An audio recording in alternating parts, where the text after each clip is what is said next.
Rasulullah alayhi salam na ka mësu që kur mos me flajt vetëm në shtëpi, në qoftë se ki mundësi. Kur mos flaj vetëm në shtëpi, vetëm në qoftë se nuk ki kur farë mundësie, do më thanë, je veç vetën, ose është e pamundshme për ty që ti me gjithë dikan që mundet me najt me ty, ama për ndryshe mos rre.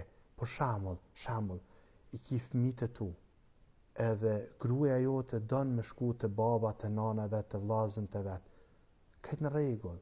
Nëse ki mundësi, nale një prej fëmijëve tu, qikën tane, djalin tan, tjetrën herë në raj, e nal tjetrën. Nëse ki mundësi, mos flaj vetën në shtëpi. Mos flaj vetën në shtëpi. Këta ka ndalu Rasulullah alayhi salam. E tash vim te kjo pika që njerëzit vetin pse.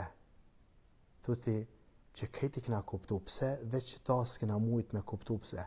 Edhin pse o musliman? Për shkak se ka thonë Rasulullah alayhi salam.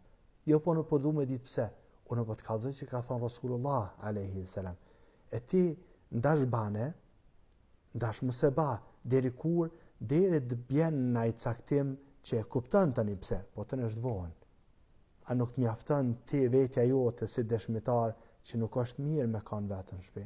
Mu më rëmenja, wallahu alem, që shumë prej muslimanve vetën e vetë e kanë dëshmitar që nuk është mirë me najt vetën shpi. Kur kanë tjetër, vetën e vetë. E lusëm Allahun azza në abopër atyne që gjithmonë e pasojmë Rasulin alayhi salam. Gjithashtu dhe në udhtim o musliman, nuk është mirë në udhgjata me udhtu vetën. E lusëm Allahun azza në lecu.